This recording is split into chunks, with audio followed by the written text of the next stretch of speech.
How's a twiddly baubles, yeah? Go mad, bro. Lose your marbles, yeah? Bang. No. Bang. No. Bang. No. Bang. Yes. Fantastic! What?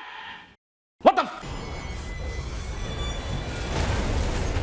Fallout London is the first Fallout experience that takes place in another country. And it's not a full game, or even a DLC, because Bethesda is a bunch of lambs. So instead, this is a mod. But don't be fooled. This is one of the fullest, most comprehensive mods I've ever seen or played that wasn't already turned into its own full-fledged game. For me, the best part of this whole experience is experiencing all the Fallout staples that we've come to know and love, except it's the British version. We got British chems, we got British Pip-Boys, It's because you think I've got a funny voice and you watch me for some— we got British foods, You call these things chips instead of crispity, crunchy, munchy, cracker jack snacking. we got British guns, Wrong. we got British factions, Round in a rover. we've got British points of interest, we've got British names, and most importantly, we've got British dog meat. Run.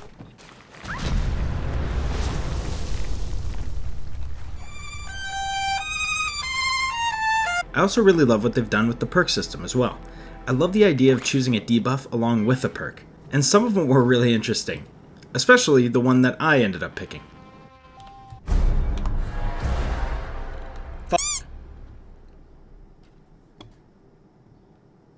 What kind of place is this? On top of that, it seems like they ended up adding a bunch of new perks, but it's kind of hard to tell because they Britishized all of them, and it was hard to tell which ones were original and just renamed. What? Anyways, the world and the lore are all really exciting as well, War. War never changes. with new factions and a unique new ghoul-like civilization. The gameplay was really refreshing for me as well, because it felt familiar, but a little bit more challenging. Okay. My turn. Heals are super hard to come by, but they're pretty easy to craft. Sure, you can just pay an arm and a leg, but I like how Fallout London actually makes you engage with these systems without outright telling you. But if you're stubborn like I usually am, then you can just stockpile. I also enjoyed that the difficulty lied more in supply scarcity and enemy damage, rather than just big health bar, which is a Bethesda special.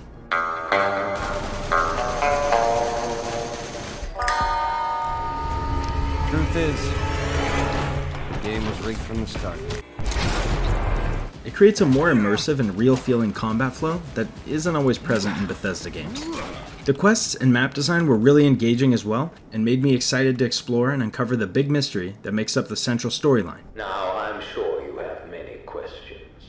What really carries this setting and makes it work so well here is the amazing attention to detail. Even the currency, for example. I thought the use of tube tickets instead of bottle caps was a really nice and creative touch. They even figured out how to add ladders to Bethesda games, which was thought to be impossible. But pretty much everywhere we went, it reminded me of when I actually went to London in real life. And I can't even really describe how they captured that feel so well, but they did. I think part of it has to do with the fact that the voice acting is so well done. At some points it's hard to believe this was community made. Like, listen to this. Storm was raging that night. He said they wouldn't notice us. We thought we were gonna make it. Nearly made it out of range of their artillery. If I was standing 5 feet to the left, I would have been blown to smithereens like the rest of them.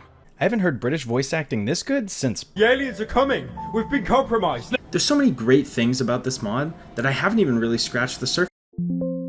Oh yeah, and those. Yeah, I keep forgetting to mention those. Well, the game isn't perfect. And while some of it is just Fallout 4 being Fallout 4,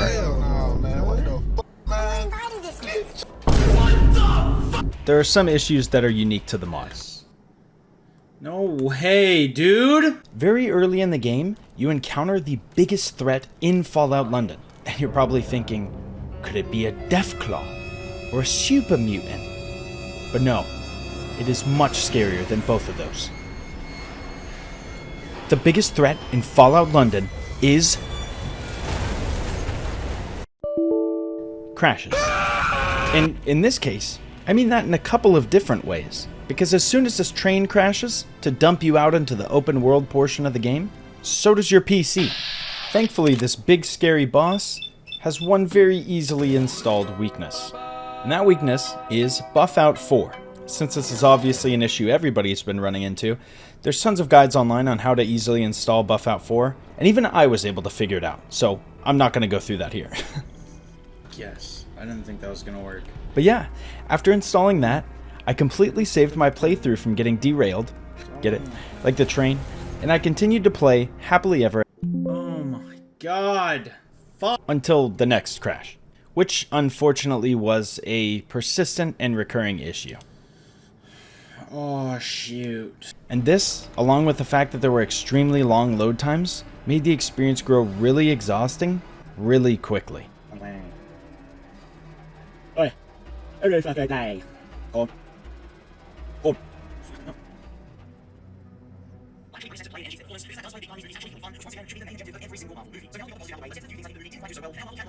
And even drove me to smoke. Don't do that, by the way, kids. Oh. Thankfully, this map doesn't include nearly as many loading screens as normal Bethesda games do, but I'm sure that's why the loading times are so aggressive in the first place. All in all, though, this is the most insane mod I have ever played, and it's bloody brilliant.